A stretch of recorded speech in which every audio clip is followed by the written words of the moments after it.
في الفيديو ده بقى هنتكلم على حاجة مهمة قوي وهي قواعد حماية قطع الكونكريت.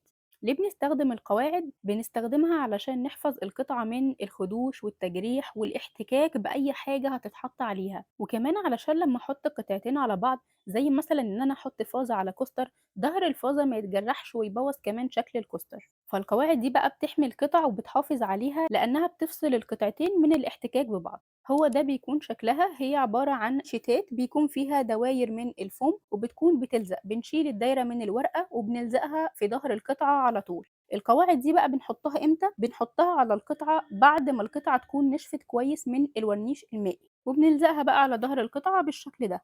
بنحط دايرة في كل جنب، ده لو كان حجم القطعة صغير، ولما تتحط الدايرة ما ينفعش انكم تشيلوها لان اللزق بتاعها بيكون قوي قوي، فلو شلتوها هيقشر اللون وهيبوظ القطعة.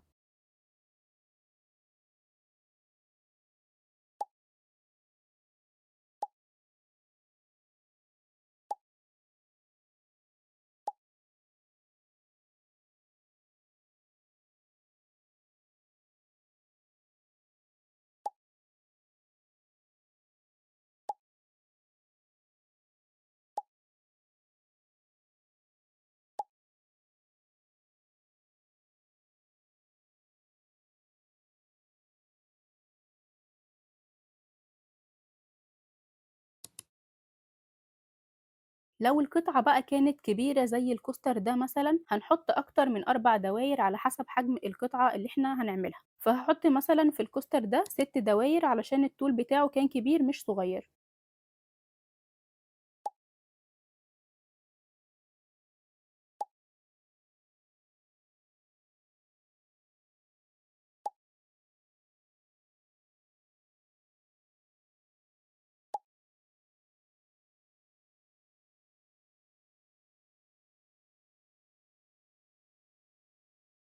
ودي كده كانت طريقة القواعد الجاهزة. في بقى طريقة تانية للقواعد وبتكون فوم برضه. لو أنا ما لقيتش القواعد الجاهزة دي، أو لو أنا عايزة أوفّر فيها، لإن الشيت الصغير ده بيكون من 10 ل15 جنيه الواحد بس، يعني ال3 شيتات الصغيرين دول كانوا في حدود 45 جنيه. هنعمل إيه بقى؟ الطريقة التانية إن أنا أجيب فوم من المكتبة، بيكون متوفّر من الفوم ده كل الألوان، وده المقاس الصغير اللي هو مقاس A4 وبيكون ب5 جنيه، وبيكون في طبعًا فرخ كبير منه بيكون مقاس 50 في 70 وده بيكون ب20 جنيه.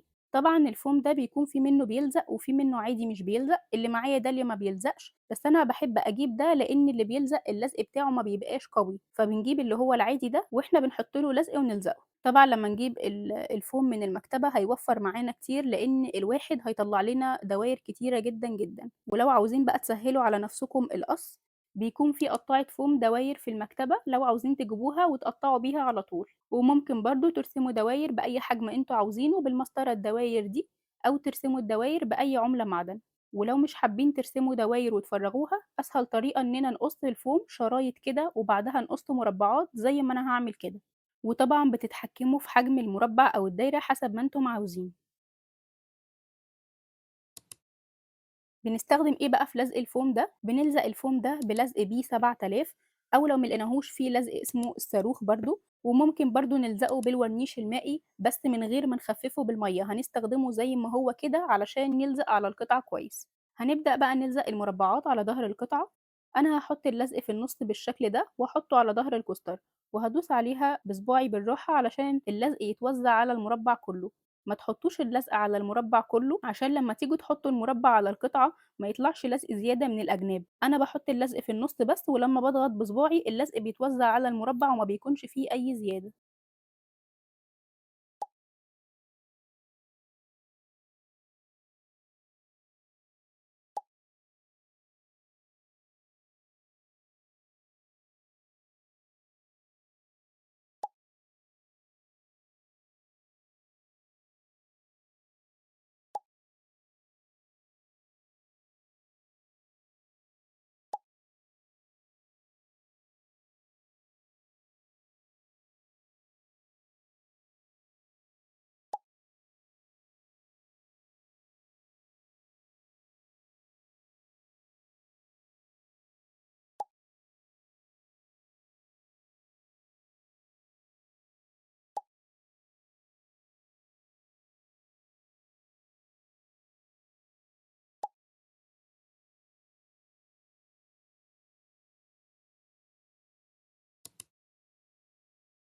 بعد بقى ما لزقتهم باسيبهم ينشفوا 10 دقايق كده، وباعدل القطعة واضغط عليها علشان أتأكد إنهم نشفوا،